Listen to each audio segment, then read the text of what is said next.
워낙 지난달 일본의 이제 수출 규제부터 시작해서 소부장이라고 많이 불리잖아요. 이렇게 국산화 테마에 열풍이 좀 불고 있는데 금융업계에서도 이렇게 국산화를 지원하는 펀드를 조성을 했습니다.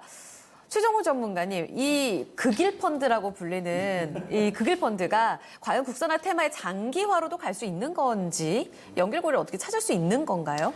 일단은 예전의 데이터들을 보니까요. 우리 김대중 대통령께서도 펀드에 투자를 하셨을 때 수익이 참 좋으셨더라고요. 아, 이번에 문재인 대통령이 여기에 펀드에 자금을 넣었죠. 그렇죠. 그리고 예전에 우리 또 누구죠?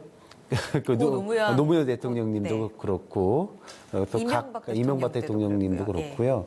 이때 하필이면 이때 넣으실 때는 참 수익률이 좋더라고요. 그래서 수익률 측면에서는 시장에서 그런 거겠죠. 굉장히 힘들 때 이런 대통령께서 집어넣으셨을 때 수익률이 좋으니까 많은 분들이 좀 참여하지 않을까. 그런 부분에서는 긍정적으로 보겠지만 해당 업체에서는 본인들의 실적에 의해서 움직이고 어떤 기술력에 의해서 움직이는 거지 펀드가 들어왔다고 주가가 막 뛰는 건 아니지 않습니까? 예를 들어 실적이 안 좋은데 펀드가 들어가겠습니까?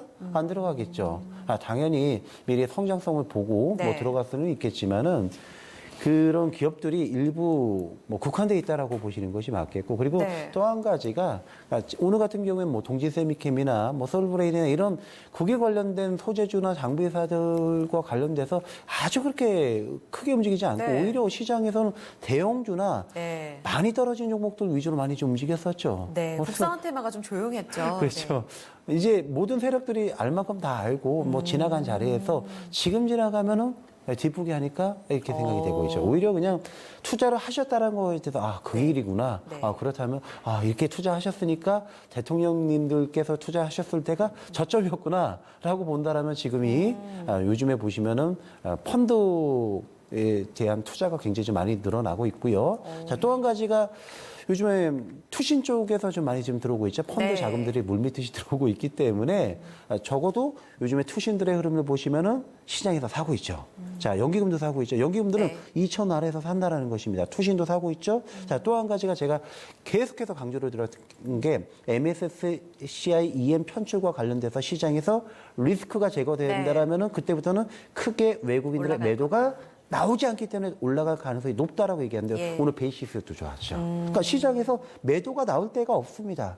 그렇기 때문에 시장이 오늘 올라갈 가능성이 높았는데 여기다가 외생적 변수까지 되니까 그것이 때문에 시장이 좋아진다라고 보기보다는 시장은 지금 굉장히 저평가에서 지금 외생적 변수까지 좀 들어오면서 상승이 나타나고 있어서 제가 봤을 때는 업황과 실적을 따지는 것이 중요한 게 있고 너무 많이 올라가고 고평가된 종목들은 조금 우리가 좀 쉬는 것이 맞지 않을까 이렇게 생각이 되네요.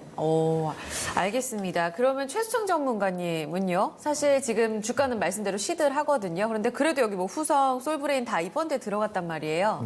영향력 미미한가요? 아니, 저는 좀 영향이 있다고 봐요. 예, 조금 다르죠. 근데 이게 방금 얘기 잘해줬어요. 포인트는 우리 최정호 전문가님 해줬던 것 중에 대통령들이 이런 펀드에 가입했을 때 성과를 냈다는 얘기잖아요. 여러분들도 펀드 가입을 해도 좋고 안 하고 직접 투자를 하시면 되죠. 이토마토로 보면서. 그러면 되는 거예요. 전문가 찾아서 그게 포인트예요. 제가 시장이 지금 정말 암울하고 힘들고 막 하니까 많은 분들이 지금 떠나려고 하는 준비를 하거나 반드시 매도하려고 하는데 오히려 지금 증시 막 와야 된다니까요. 사야 되는 때다. 저는 그렇게 얘기를 해드리고 싶고요. 일단 이거 이제 마케팅적인 건데 이게 상징적인 거라고 봐야 되겠죠. 그래서 이번에 이 부분에서 제가 좀 더 추가적으로 설명드릴 건 뭐냐면 대통령들이 펀드 들어서 수익 난 것도 있지만 제가 이명박 대통령 때 녹색 성장 펀드는 아니었어요. 박근혜 대통령 때 청년 희망 펀드는 그냥 예치만 해놓고 있다가 1,400억 정도 있었던 게 판매 중단됐어요. 그러니까 꼭 대통령한테 그 펀드가 성공하는 건 아닌데. 그러네요. 초기 성과에만 아무래도 이제 언론 보도가 많이 되다 보니까. 근데 이 부분에 있어서는 이제 제가 좀 호재로 좀 보냐면 그동안 이제 펀드 어떻게 보면 주식 수익인데 여기는 운용 보수 수수료나 판매 수 이런 거 굉장히 낮춰서 일부 그 자금을 직접적으로 기업에 투자를 좀 하겠다 이거거든요. 지원을 해주겠다. 이 상품의 설계가 특징이 네. 그전에는 그냥 펀드펀드에서 수익률 그것만 홍보를 하면 예. 이 부분은 이제 자금 모인 것의 일부분의 수수료를 그런 관련된 기업에 지원 투자하겠다 이거거든요. 어쨌든 지금요 중소기업 관련된 기업들은 정부에서 예산도 많이 나오고 있고 네. 뭐 국민적 사회적 여론도 네.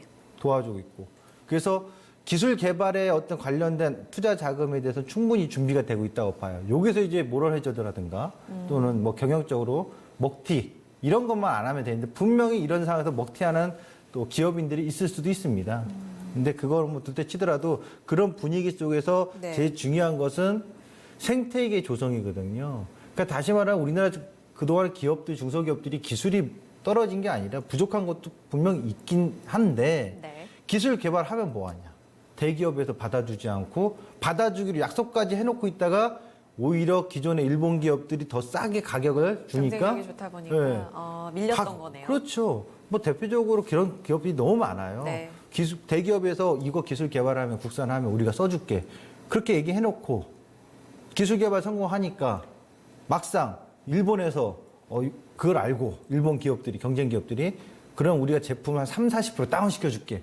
그러니까 기술 개발한 거 쓰긴 써야 되는데 가격을 저쪽 더 싸게 해주니까 밀렸던 거죠. 예, 안 쓰고 그냥 일본 기업 거 쓰고 이런 사례들이 너무나 많기 때문에 이번에는 이제 그런 생태계, 영업망, 거래처의 어떤 변화들이 조금 실질적으로 나타날 가능성이 높은 점이 있어서 뭐 향후에 이런 부분에 있어서 좀 주목을 할 수 네. 있는 호재라고는 보여집니다.